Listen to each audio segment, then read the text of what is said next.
Allez, en ce 29 juin, une pensée toute particulière pour le journaliste français Christophe Glaise. Voilà un an, jour pour jour, qu'il est emprisonné en Algérie pour avoir fait son travail.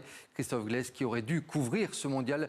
Nous pensons à lui, à sa famille et à ses proches. Et pour en parler justement, invité de ce 64 minutes, le meilleur ami de Christophe Glaise et membre de son comité de soutien. Bonsoir Pierre Delassaussée. Bonsoir. Christophe Glaise, vous le connaissez depuis que vous avez 5 ans. Vous le considérez comme votre frère, hein, c'est comme ça que vous le surnommez.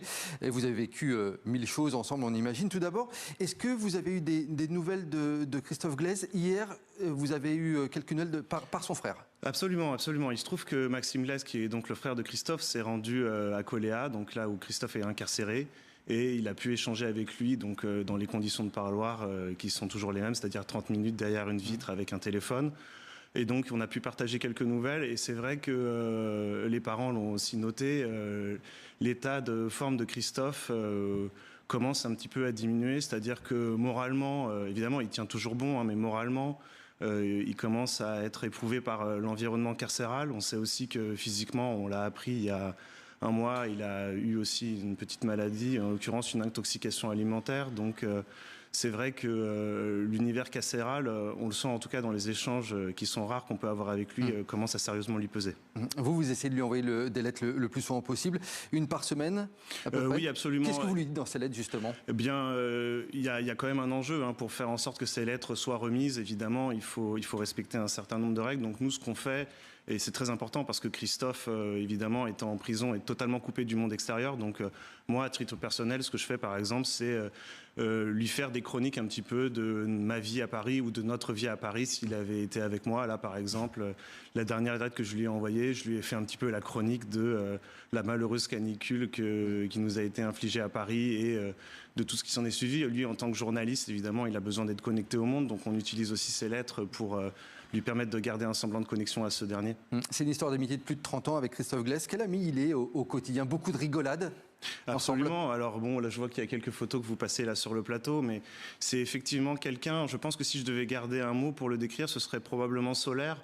Et je crois que c'est vraiment le mot qui le caractérise le plus, quelqu'un de jovial, quelqu'un d'entraînant, en fait quelqu'un dont on a envie d'être l'ami tout simplement. Et je pense aussi que d'ailleurs que c'est ça qui fait de lui un bon journaliste, c'est-à-dire qu'il a une capacité à se connecter aux gens qui lui permet aussi derrière de mieux les comprendre et derrière de traduire les histoires qu'il entend dans ses différents articles. Vous avez une anecdote le concernant.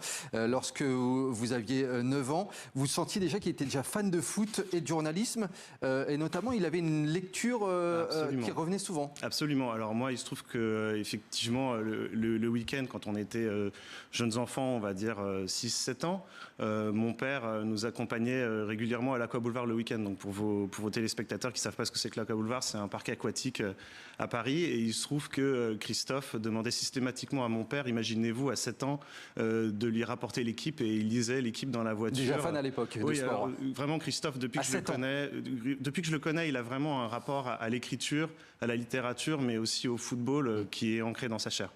Cela fait un an, jour pour jour, que Christophe Glaise est donc incarcéré en Algérie. Il a été condamné, on le rappelle, à 7 ans de prison en appel pour apologie du terrorisme. À l'approche de la fête de l'indépendance de l'Algérie, qui sera le 5 juillet, cette fête, elle est souvent marquée par des libérations de détenus dans le pays. Vous espérez une éventuelle grâce du président algérien Tebboune ce jour-là? Bien sûr, on a toujours un motif d'espoir. On sait que la situation de Christophe aujourd'hui, la seule issue possible, c'est la grâce que voudrait bien lui donner le président algérien Abdelmadjid Tebboune. Donc c'est évidemment cet appel que je renouvelle aujourd'hui auprès du président pour qu'il puisse nous entendre, et en espérant que cette demande soit accordée le 5 juillet par exemple, ou une autre date. Et comment vous les imaginez en un mot, ces retrouvailles?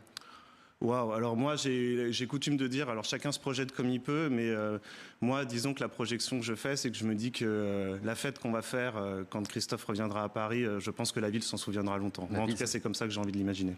Merci beaucoup Pierre Delassaussée d'être venu sur le plateau. Merci pour votre invitation. Merci à vous, merci beaucoup. Merci.